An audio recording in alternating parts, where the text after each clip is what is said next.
नमस्कार दोस्तों। अभी एक दादा आ रहे हैं, एक मतलब परिचित ने पहुंचाया है कि उनके साथ एक थोड़ा सा स्कैम टाइप का हो गया। क्या है कि उनने कई दिनों से अपने जो ज़मीन है उसके खसरा भी चेक नहीं किए, किताब नंबर जो चेक नहीं किए। तो हुआ क्या है कि उनके परिवार में उनका विवाद चल रहा था, तो कोई साथी थे उनके परिवार के, उनने उनकी ज़मीन उनके नाम पर ट्रांसफ़र करवा ली, पूरी ज़मीन, ठीक है।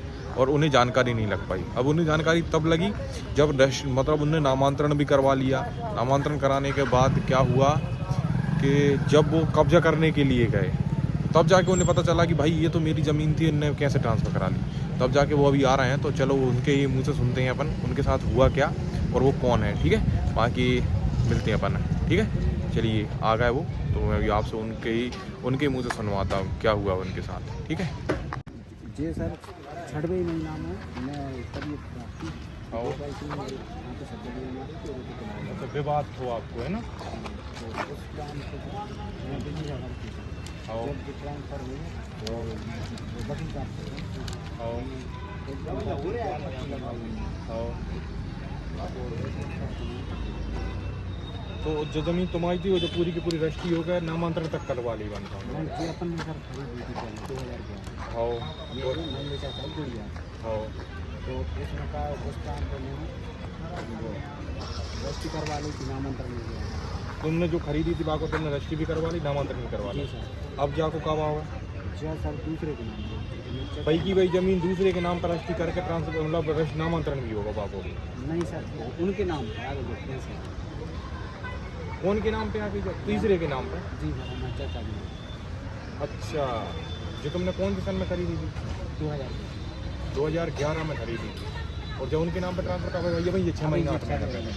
तो तुमने जब से 2011 से ये 8-10 साल में अपना अपन नहीं जोता। जोत अबे भी रहे हो तुम, तो अब तुम्हें जानकारी कैसे लगी कि मतलब ये छठवें महीना में इनने हमसे विवाद करो। बाकी बात जिनने बताई कि ये ज़मीन हमारी है। हाँ, विवाद करो तो हमका तो नहीं जोता। इनने मारपीट कर दिया। हाँ। मारपीट करने के बाद वकील साहब 10,000 का 10,000 का चीज़ करा वकील साहब हमारी चल गटवारी चल रही थी। चले भैया ये जमीन जमीन ना पड़ गई चले इस पर आपत्ति पेश करना पड़ेगा। अच्छा, पटवारी साहब से नहीं मिली? पटवारी साहब से मिले थे तो पटवारी साहब अर्थ बना के अच्छा, चलो ठीक है, देख लेते हैं ना। बाकी सर इसमें क्या होगा? जो कोई से लई है बात नहीं बोली कि तुमने ऐसा तो नहीं कि माना दूसरे बेर पाए बेच रही हो? नहीं करते। आज भी अपन जो मतलब 420 में धनी ने तुम्हारी ये ज़मीन जो तुमने खरीदी थी वो ट्रांसफ़र करवा के खुद के नाम पर नामांतरण करवा था, है ना, रजिस्ट्री भी करवा था। चलो चलो ठीक, आओ ठीक। हेलो दोस्तों, जैसा कि अभी आपने इस वीडियो के माध्यम से देखा कि इसमें एक जो व्यक्ति हैं, ये भैया ये छोटे सरावदा के रहने वाले थे और इनके मतलब गांव में ही किसी व्यक्ति से 2011 में ये ज़मीन खरीदी थी। ज़मीन खरीदने के बाद इनके पड़ोस में इनके चाचा के लड़के थे, उनसे इनका विवाद हुआ कुछ सालों बाद, 8-10 साल बाद। और उसके बाद इनने अब ये अभी भी उसी ज़मीन पर कब्जा कर रहे हैं, हालांकि क्योंकि इनने खरीदी थी, इनका नामांतरण भी है, रजिस्ट्री भी है। लेकिन अब वही ज़मीन इनके चाचा के नाम पर ट्रांसफ़र करवा ली किसी ने। मतलब इनके चाचे ने इनसे जो इनने ज़मीन खरीदी थी उस ज़मीन को उनके नाम पर ट्रांसफ़र करवा ली। उनके पास अब रजिस्ट्री भी पहुंच गई है, उनके नाम की रजिस्ट्री भी हो गई है और उनका ही नामांतरण हो गया। तो दोस्त, अब ये जैसे भी हुआ हो 420 से या फिर क्या हुआ ये भगवान जाने, उसकी मतलब जांच होगी। उनका हमने अभी आवेदन दवाया है साहब को और साहब ने पूरा का सारा मैटर समझा और उस पर पटवारी की रिपोर्ट भी लगेगी और एक वकील करवाया जाएगा जिससे केस चलेगा कुछ दिन के लिए, कि उसके बाद फिर फैसला होगा। तो अगर ये सही है तो फिर इनके पक्ष में होगा, अगर वो सही है तो उनके पक्ष में होगा। और अगर 420 से उनने इस जमीन को ट्रांसफ़र करवाया है या फिर रजिस्ट्री की करवाई है या नामांतरण हुआ है 420 में, तो उनके ऊपर मतलब कार्रवाई होगी जिसकी उनकी सज़ा मिलेगी। तो बाकी ये तो सब ठीक है।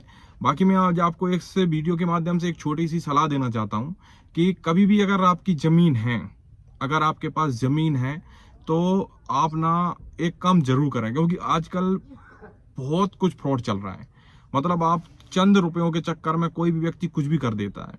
मतलब आप मतलब जैसे अगर आपके पास जमीन है, अगर आप उसको चेक नहीं कर रहे हैं ना, हर साल 6 महीना मतलब साल भर में एक बार आप खसरा बीपन जरूर निकलवाएं, जिससे क्या है कि आपको पता चल सकता है कि ये जमीन आपकी ही है।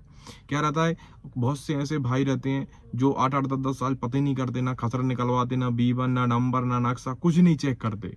पता चलता है फिर जब कोई सामने वाला आ जाता है कब्जा करने के लिए कि ये जमीन तो मेरे नंबर पे है, ये जमीन तुम्हारा नंबर उस साइड है, ये तो मेरा है, तो फिर जाकर वो आंखें खुलती हैं, तब जाकर वो मतलब फिरते हैं कि भाई ये तो हम इतनी साल से कब्जे कर रहे हैं, हम इतनी साल से बो रहे हैं, ये तो मेरी है। पर होता क्या है कि सामने वाला 420 से नंबर भी ट्रांसफर करा देता है, जमीन की अदला बदली कर देता, नंबरों की अदला बदली कर देता है, या फिर अपनी जमीन को किसी दूसरे के नाम पर ट्रांसफर करवा के नामांतरण रजिस्ट्री करवा देता है। तो इन सब से बचना है अगर, तो आपको साल में एक बार अपनी जो जमीन है उसका नंबर भी चेक करें, नक्शा निकलवाएं, ताकि पता चल सके कि भाई आपकी जमीन है कहाँ पर। ठीक है, तो बस इतना छोटा सा काम जरूर करें ताकि आप सतर्क रह सकें ऐसे फ्रॉड लोगों से, जो पैसा लेकर किसी भी व्यक्ति की जमीन का हेर फेर कर देते हैं। तो दोस्त, वीडियो अगर अच्छी लगी हो तो प्लीज़ वीडियो को ज़्यादा से ज़्यादा लाइक करें, कमेंट करें, शेयर करें, और ऐसी ही शानदार वीडियो देखने के लिए हमारी आईडी को फॉलो जरूर करें और चैनल को सब्सक्राइब करना ना भूलें। जय हिंद, जय भारत।